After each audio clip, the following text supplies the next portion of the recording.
আয় তাড়াতাড়ি আয়।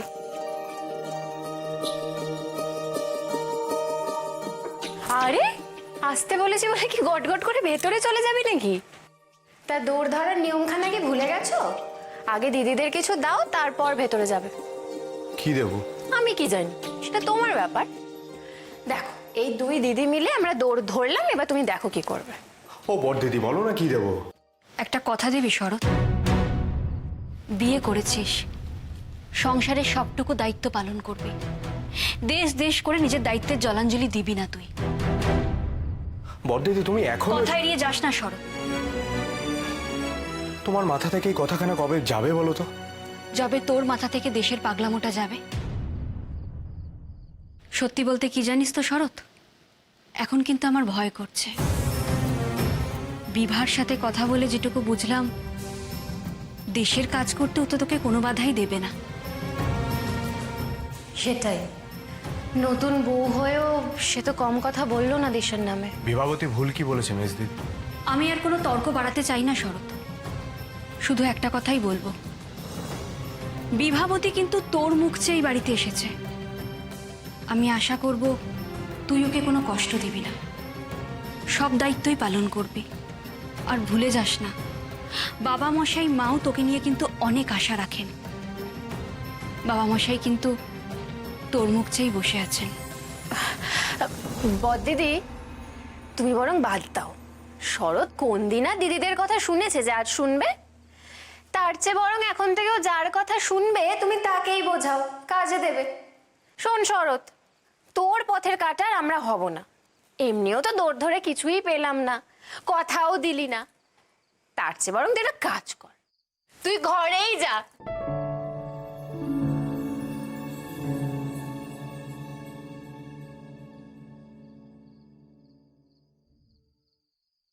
বড়দিদি চলো। হ্যাঁ চল।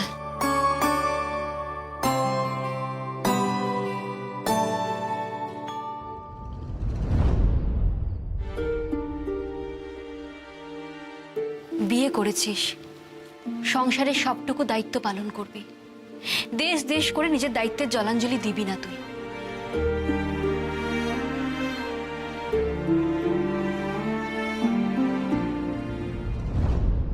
বিভা, বিভা কি করছো কি এসব?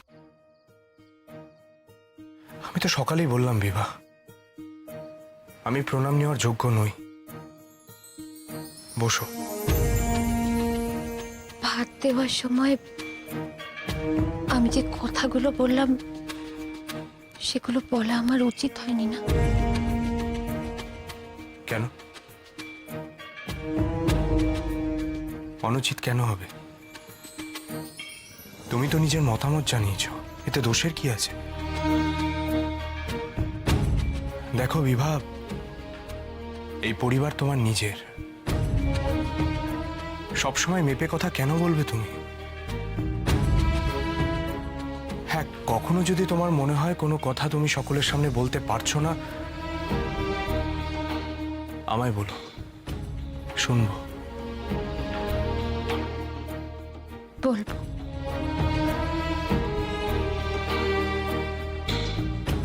আপনিও বলবেন তো?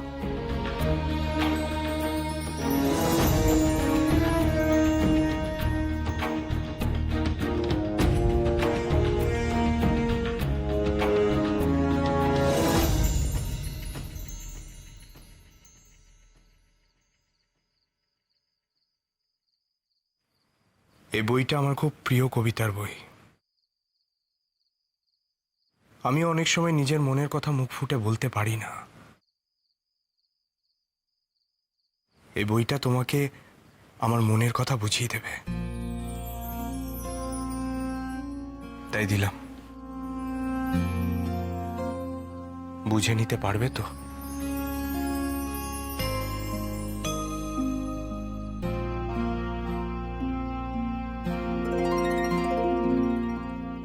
এ তো ইংরেজি বই, আমি বাংলা জানি।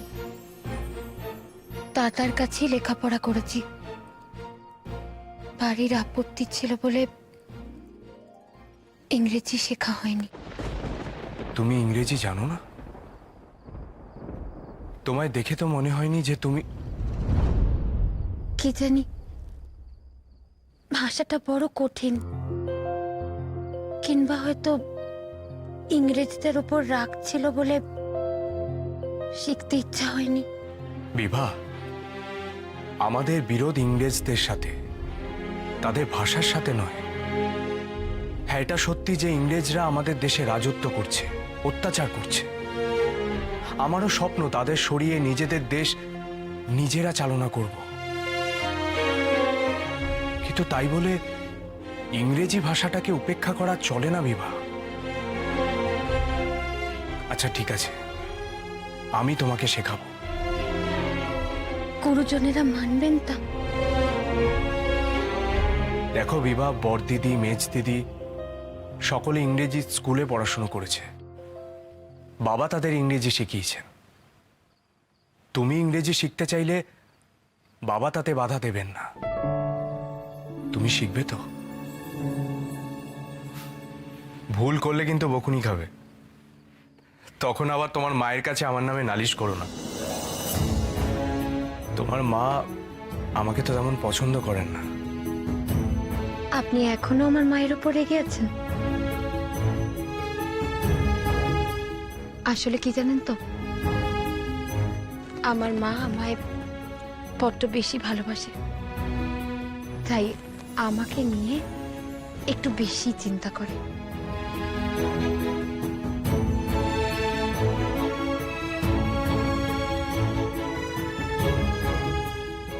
বিভা,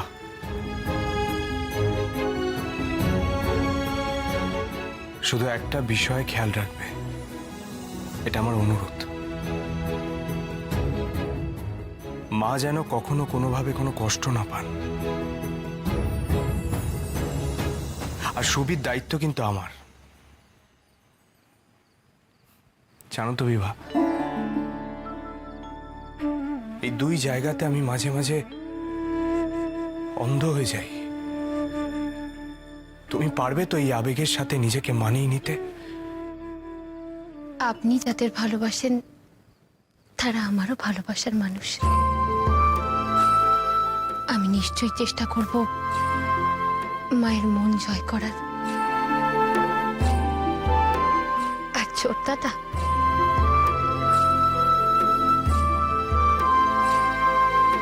সে কোনো দিনও কোনো অংশে আমার নিজের ভাইয়ের থেকে কম হবে না, আপনি দেখে নেবেন। Thank you Bibha, thank you. বাকিটা আমি নিজের থেকে কথা দিচ্ছি। তোমাকে যথাসাধ্য সাহায্য করার চেষ্টা করব। তোমার উপর কখনো কোনো ঝড় আসতে দেব না।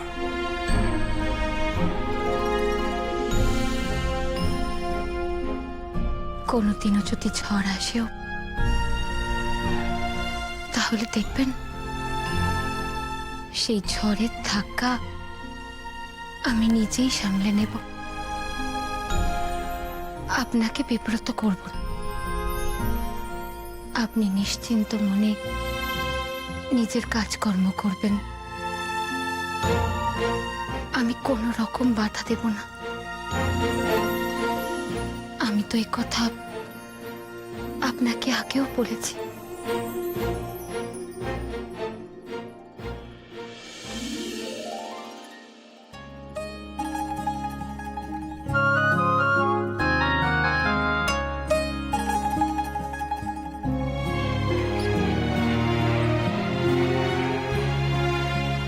ভালোবেসে সুখে নিভৃতে যতনে আমার নামটি লিখো তোমার মনের মন্দিরে। ভালোবেসে সুখে নিভৃতে যতনে আমার নামটি লিখো তোমার মনের মন্দিরে। আমারও পরাণে যে গান বাজিছে তাহার তালটি শিখো তোমার চরণ মঞ্জিরে।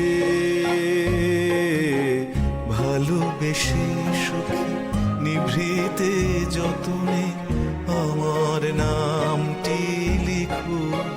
তোমার মনের মন্দিরে।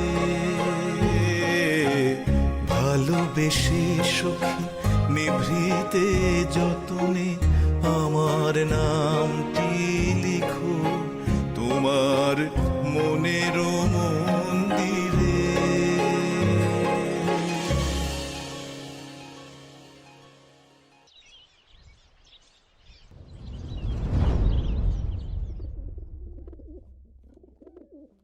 বাবা আসবো? আরে মেজ বৌমা, এসো এসো, জিজ্ঞাসা করার কি আছে, ভেতরে এসো।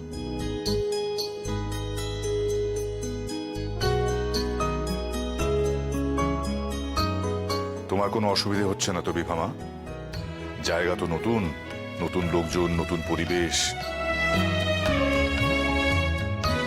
তবে যে ভাবলাম তোমার খুব বাবা মায়ের কাছে যেতে ইচ্ছে করছে।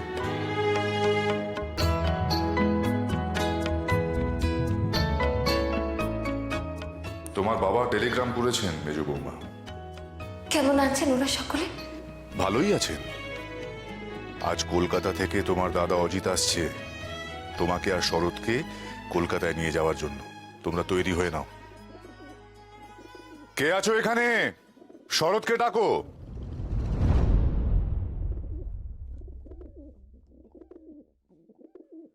বাবা,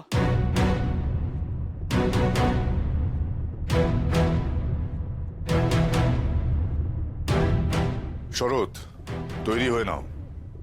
বৌমাকে নিয়ে আজই কলকাতায় রওনা হতে হবে। বাবা, মা বলেছে সামনে নারায়ণ পুজো, এখন গেলে চলবে না। মা আসছে। চলবে না বললেই হলো নাকি শরৎ? দিরাগমনে যাবে না, আর একটু পরে অজিত এসে পড়বে। আসুক না অজিত, দুদিন না হয় বোনের শ্বশুর বাড়িতেই থেকে যাবে, তাতে তো কোনো অসুবিধে নেই। কিন্তু পুজোর জন্য যে ভালো দিনটা পেয়েছি সেই দিনেই পুজোটা হলে ভালো। পুজোর পরেই না হয় ওরা যাবে। কি পিসিমা, তাই তো? হ্যাঁ বাবা, জানো কি, আমারও তাই মত। আমাদেরও যত্নার্থী ওর দাদা দেখে যাক। বলি, বউ আর শরৎ দু একদিন বাদে গেলেও তো চলবে। তা হয় না পিসিমা, দেমশাই অপেক্ষা করে রয়েছেন। একমাত্র মেয়ে ওদের, পুজো বরং পরেই হোক।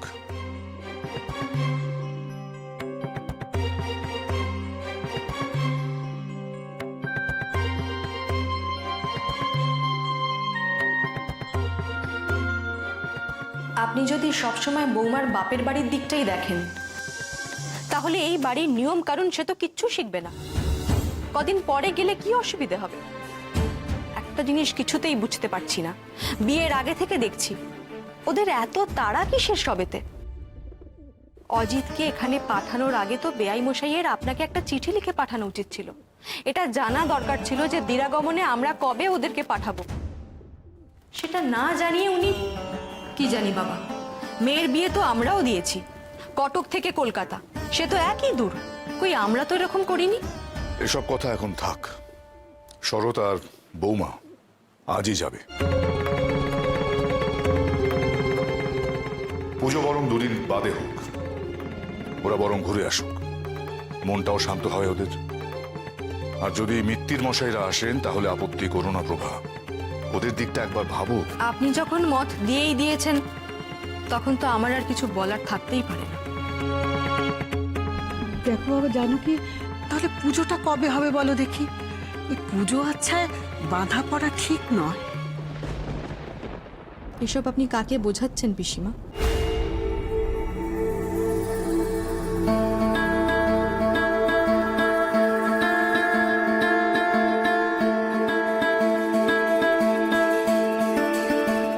মেজ বৌদিদি, আপনি এখানে? কিছু হয়েছে? আপনার মন খারাপ? মন খারাপ হতে যাবে কেন ছোটদাদা? তোমরা সকলে মিলে কি আমাকে মন খারাপ করে থাকতে দাও? তা স্কুলে যাচ্ছ বুঝি? সব ঠিক মতো গুছিয়ে নিয়েছো তো? হ্যাঁ মেজ বৌদিদি, আজকে আমি স্কুলে গিয়ে একে অপরকে সবাইকে সাহায্য করতে বলবো। আপনাদের দুজনের মতো। আসি, হ্যাঁ। মায়ের সঙ্গে দেখা করে যাবে না? মা ওই ঘরেই আছেন। হ্যাঁ সুবি, মা বাবা ঘরে আছে, মাকে বলে যা।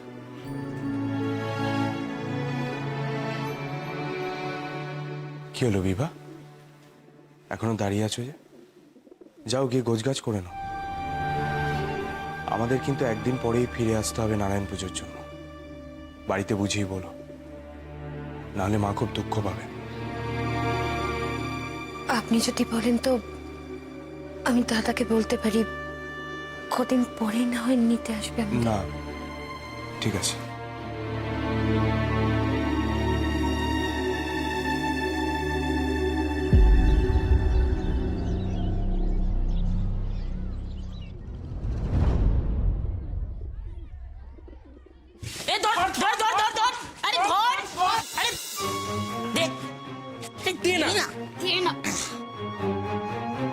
গোলগাল বিশু, বাদাম খেতে শিশু, বিশু হলো নাকাল, বাদাম পেল গোপাল।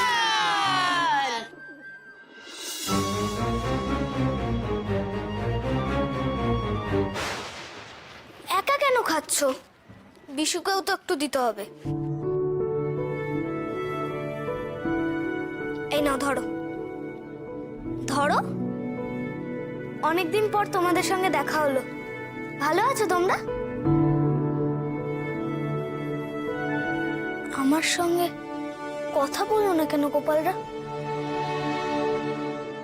ভাই বিশু, এই নাও তোমার বাদাম। অনেকদিন পর তো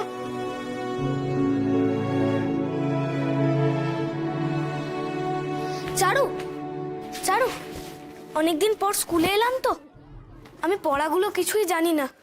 যা যা পড়িয়েছে এতদিন আমি একটু দিয়ে দিও না গো। আমি না ঠিক জানি না।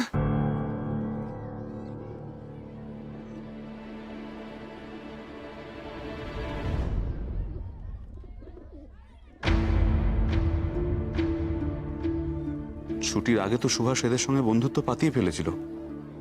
এর ওর অনুবাদ পড়া করে দিচ্ছিল মিলেমিশে। হঠাৎ আবার কি হলো? কথা বলছে না কেন এরা? লক্ষ্মী ছেলে, বেশ করেছিস। সুভাষের সঙ্গে কথাবার্তা বলিসনি, খুব ভালো করেছিস। তোর কাছ থেকে খাতাপত্রগুলো নিয়ে টুকে ফার্স্ট হয়ে যাবে, তখন তোর আর কদর থাকবে না। আয় আয়, কি চাই এখানে? সব পাশে যাও। মুখগুলো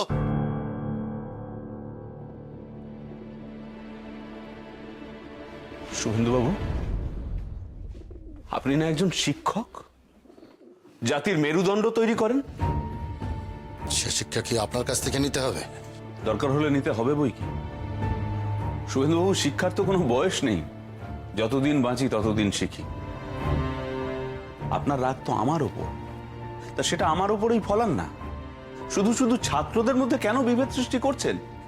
বিভেদ সৃষ্টি করছি মানে? এসব চারু টারুদের আমরা তৈরি করেছি ছোটবেলার থেকে।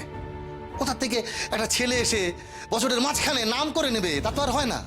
চারু, গোপাল এদের কথা যদি এতই ভাবেন, তাহলে ওদের এভাবে কুশিক্ষা কেন দিচ্ছেন? ছোট ছোট ছেলেগুলোর মনটাকে এভাবে বিষিয়ে দিচ্ছেন কেন? সুভাষকে আমি স্নেহ করি বলে আপনার রাগ তো? সুভাষের যদি নাম করারই থাকে, আপনি আটকাতে পারবেন? আপনি যে কখন কি করেন আর কখন কি বলেন কিছুই বোঝা যায় না। ও হ্যাঁ, আপনার বাড়িতে তো আত্মীয়রা এসেছে, ওই জন্য বুঝি তাড়াতাড়ি চলে এলেন। আপনি কি আমার পেছনে ফেউ লাগিয়েছেন? ফেউ? সে তো পুলিশেরা শুনেছি স্বদেশীদের পেছনে লাগায়। তা এরা কেমন আত্মীয়? শুভেন্দুবাবু, আমার বাড়িতে কে আসছে কে যাচ্ছে তা দিয়ে আপনার কি দরকার? আহা, আপনি চড়ছেন কেন? বাড়িতে আত্মীয়রা এসেছে শুনলাম, তাই একটু খবর টবর নিচ্ছি আর কি। তো কলকাতা থেকে এসছে নাকি? ওইদিকে তো যা হচ্ছে খবরের কাগজে তো রোজই পড়ছি। আপনি সবাইকে চেনেন তো, মানে আপনার আত্মীয়দের?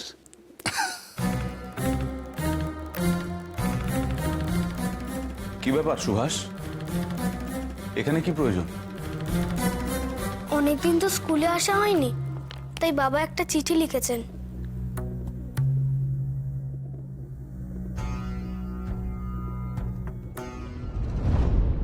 অনন্ত দাদার কি হবে মাস্টার মশাই?